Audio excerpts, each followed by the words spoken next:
Hey, Geekscape, it's Carr here, one of the hosts of Fandom Planet Radio, and we have a fantastic interview with you from the people behind Warren the Ape, also Warren the Ape. Here we go. Who do we have here?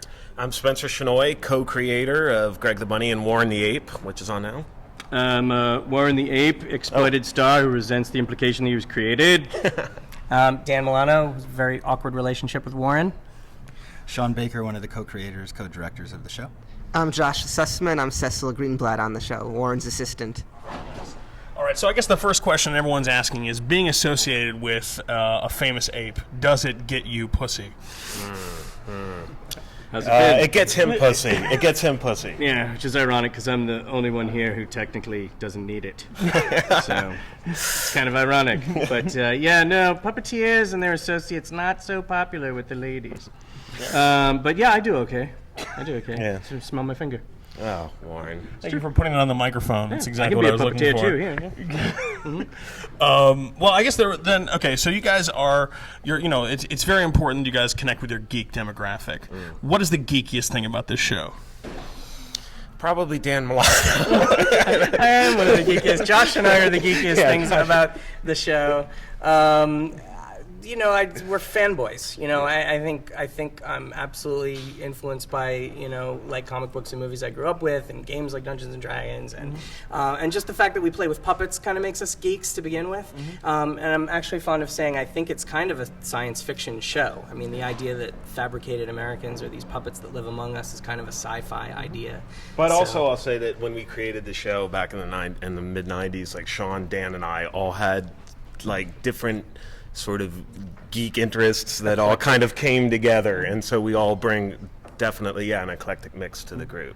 Yeah, who here in this room has the copyright on fabricated Americans as a concept? I think that falls under our intellectual property. Yeah. But you are a horror movie geek, and Yeah, that's we bring all different elements More of of a geekdom. nerd. yeah, Spencer's more studious. The from the very beginning we've been doing movie parodies. So I think in this season we actually played a lot with like the Grindhouse cinema stuff and doing homages to those sort of 70s, 80s exploitation films. Nice. So yeah. What about you? What's geeky about you? Well, I just play a geek on TV. I'm kind of cool. No, I'm kidding. No, but I've never played Dungeons and Dragons before, but it was my first time playing it on the show. But no, I love movies. I love like Star Trek and Star Wars, and an upcoming episode, the one this Monday, I got to hold a lightsaber, which was very cool, and that was like a moment I'll cherish. Like, wow, this is my job? You got to have actual lightsaber combat on television, or at least you will when that airs. I had a lightsaber battle, and it was my job, so it was awesome. Well, I gotta say, having watched the few times you guys have played Dungeons and Dragons, you have actually never yet played it. But it's now, which edition are we supposed to be seeing there? Okay, so to get technical, I used all the pieces and the Dungeon Master screen from edition 3.5, but we were playing with the 4.0 rules, and Cecil's character reads out loud, like the 4.0 cleric rules or paladin rules or something like that in the scene. But it was kind of a mishmash. In fact, it upset me that when the Dungeon Master, who's over here, Bill Freiberger, our supervising producer, when Bill announced he was putting a beholder on the table. Fans of D&D know that wasn't a beholder. Yes, that's right. No, we didn't have the beholder mini available. I'm so sorry. It's all right. Anyone who has a beholder mini at home and wants to send it to the cast of Warren the Ape, they need it desperately for next year's exciting beholder arc. That's going to be a fantastic story. That's the entire audience, by the way. Yeah. So thousands of them. Yay!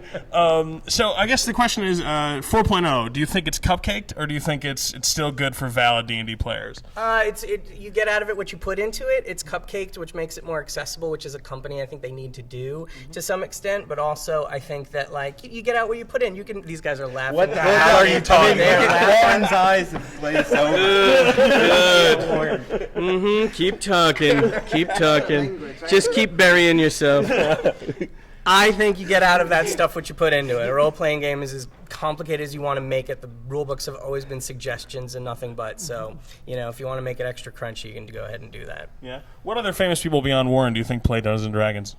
A lot of people play, let's see, Stephen Colbert, and there was a rumor that Vin Diesel got Dame Judi Dench to play it. more obvious choices like Will Wheaton. We tried to get Eugene Levy to play, I remember, back in the day. We did. I said I would play if you got Eugene to If play. we actually got Eugene in a game. That would be amazing. A lot of people play. I go to a lot of meetings where people have seen me play on Is that YouTube. D&D Anonymous, the meetings you're Yes, going to? in a way, because I go to studio meetings around town, and people often say, I saw the D&D scene in your show, or I saw you play with the Robot Chicken guys on YouTube, and they're like, do you have a game going? Can I get in on that? Like, a lot of writers, executives, actors, they all play, but it's sort of like a closet thing, and they feel safe to approach me about it. Like, so where do you guys get together? Can I get in on that? Like Fight Club. Very nice. Well, so, all right, so you guys are you coming up on a second season? It's to be announced, kind of. We're in that period where we're still waiting to see, but we hope so. We're in that sweet, sweet place when a show just has no idea. Where you're just sort of holding and waiting for the call to come. So, we hope we get to do more. I would certainly like to do more. I need the scratch. Have you saved? No. Have you saved any of it? No. It's all gone. Yep. Because you didn't make great money this year, but you No, made some. I certainly did not. I made some money, but between the alimony and then, of course, there's the booze, because I got to stay drunk or there's no season 2, right? Because Stu Pinsky still has a lot of work to do on me. So it's actually a detriment to the show if I sober up. That's true. Yeah. I'll give you that. So all the liquor is a write-off because it's business expense. Yeah, do you keep your receipts? If only I did. Yeah. Well, we believe very much in the power of geeks and fandom. So how can the people who are watching this help that second season come to fruition? The power is in their keyboards, seriously. If they can just, follow at Warren the Ape on Twitter, if they can go become friends of Warren the Ape de Montague on Facebook, that's really the new rating system. Rather than Nielsen ratings, it's really about online presence. And if you go and you stream the stuff and you download it on iTunes, and if you write to MTV and say, I want more of this shit, then maybe they'll make it. Very nice. Tell a friend. I'm into that motto, tell a friend, like pass it along. I tell one friend and they watch the show, they like it, they tell 10 more friends. Those 10 more friends, they tell 5 more. Those 5 more tell 15 more. Do the math. Pay it forward. Like the Vidal Sassoon commercials. And just that reference alone is why maybe we're not doing great with 14-year-olds. Well, that's it. Warren the Ape is proposing the pay it forward method of getting your friends to watch the show. Also, it's hoping our audience has friends, which is probably a mistake. Mystery Science Theater, they used to say at the end of every episode, circulate the tapes, and nothing has changed between now and then. It's like, we're a show that works on the steam of the fans, absolutely. Like, we are absolutely dependent on all of you, that if you like the show and you tell somebody about it and you make efforts to tell the network you like it, that's what helps shows like us and Futurama and Family Guy, keep going. I thought that was all Seth MacFarlane's money. Yeah, well, Seth MacFarlane would not be a millionaire if it wasn't for all you guys. And I could use a pool. It was great. You could. Okay. Can we see any Warren cameos anywhere? Or what Warren cameos would you hope for? If is he in the back of any episodes or something? Is Warren have cameos in something, or currently no one has approached Warren about appearances yet, but we would love to do that. Okay. Well, what's his dream appearance? What is your dream appearance, sir? I would love to be featured probably in an issue of Playboy. It's like kind of one of those like sexy interviews where they do 20 questions with me while I'm like, just dry humping some bunnies. That's the kind of bunny I always wanted to work with. Not Greg the bunny, but the Playboy bunnies. But maybe the skankier ones. Well, you're banned from the mansion, aren't you? Yeah, well, there's always Swank, that's Cherry. true. There's a lot of magazines that would probably have me. That's true. So that's what I would love to do.